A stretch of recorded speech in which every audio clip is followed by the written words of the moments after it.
Breath of the Wild gave us a lot to think about. The franchise is changing in a good way. For example, all the crafting elements and the huge open world filled with all kinds of treasures, secrets and shrines. But what about weapons? What can we expect from this? We have seen a lot of new weapons that Link can use, but which ones are the most epic and the best?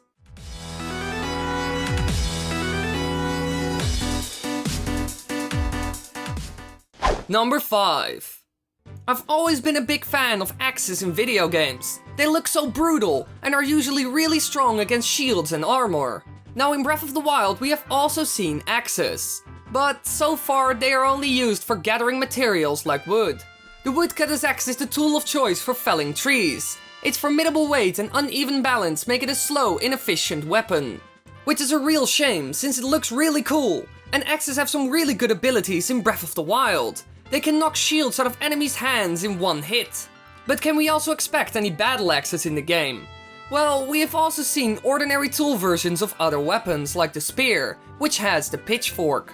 So maybe later on in the game you can acquire battle-ready axes. Maybe even one-handed ones that you can use to destroy your foes. What would otherwise be the reason for the axe being so good at knocking shields out of enemy hands, if they're not going to use it for weapon purposes? It's a clear sign that battle axes of some sort will be in the game later on. So get ready for some Viking-like builds in Breath of the Wild. Number 4. Now almost every Zelda game in history has had a bow of some sort, and you had to use it a lot throughout the game. From solving puzzles in dungeons to taking down enemies from afar, and of course they had to put this weapon in Breath of the Wild. But in Breath of the Wild they took it in a different direction. Just look at the difference between the fire arrow before and after Breath of the Wild. It's not just an arrow that's on fire. It explodes, has a way more realistic feel, and is no longer powered by magic. It seems to have a special arrow tip that powers up and explodes like a fire grenade. Some sort of a Molotov.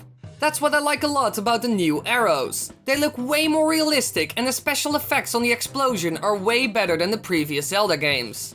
But what about the new special arrow tips? Does this mean that you can craft them yourself? Who knows? It would be a great feature, since I really like the different mods you could do with arrows in Twilight Princess. And we also saw different arrow types that make a return like the bomb and the ice arrow. Maybe even more types will be in the game, like poison and armor piercing. Can you even imagine? Number 3. Now what's better than a stick? Yes, a poking stick, also known as a spear, and they are finally in a Zelda game. Like the Traveler Spear, mainly used by travelers to fend off wolves and other beasts. It's easy to hold and simple to use. Now this weapon is great. It seems to be very agile, really fast, and its charged attack is one of the strongest I've seen so far. The only thing which would really seal the deal for me is spear throwing. Can you throw the spear effectively? And if so, would it break immediately? This weapon has so much potential. For example, a Spartan-like combination with a shield. That would be awesome. And that's the entire reason why it's on number 3. It's fast, very strong, has a long range, and a lot of potential. This weapon is certainly high on my list when it comes to melee weapons, but not my number 1. Number 2. Now what could be better than a spear?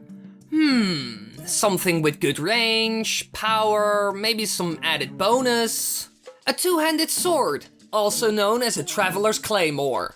A basic two-handed sword often wielded by aspiring adventurers. Its immense weight can knock enemy shields right out of their hands. Now this weapon has to be the perfect combination for range, speed and power. The Traveler's Claymore does 10 damage, and that's the Traveler's version. The Soldier version probably does around 20 damage if compared to the other Soldier and Traveler weapons. This means that it would be the strongest melee weapon type in the entire game. Now in the other Zelda games, I was always a big fan of two-handed swords like the Big Goron sword or the Fairy sword. And now that they have returned in Breath of the Wild, I'm really excited and curious what they're going to do with it. Maybe the Big Goron sword will return, or something similar. We will have to wait and see. The only thing we really know is that the two-handed sword has to be the strongest or one of the strongest melee weapon types in the entire game. Number 1. Now what could be my number 1? I already told you that the two-handed sword is my favorite melee weapon. That's right, there is still something left which I really haven't talked about, and that is magic. Breath of the Wild is going to be the very first 3D Zelda game with the fire rod in it. The very first ever. We have seen this weapon in countless Zelda games, like A Link Between Worlds and Four Swords Adventures. Now I have to say, for the very first fire rod in 3D, they did a fantastic job. The effects look great, and it's also a very handy weapon. Besides this, the weapon also works really well with some of the new mechanics. For example, you can use the fire rod to light dry grass so you can fly higher up using the heat from the fire. Or you can burn the grass around an enemy camp to light their base on fire. And have you seen the charged attack of this weapon? It throws huge fireballs all around you. It's insane.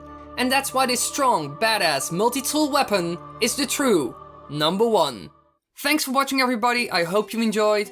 Don't forget to follow me on Twitter, Instagram and Facebook. I post all kinds of weird shit and updates on new videos. So check it out in the description down below, or just type in the links on the screen right now.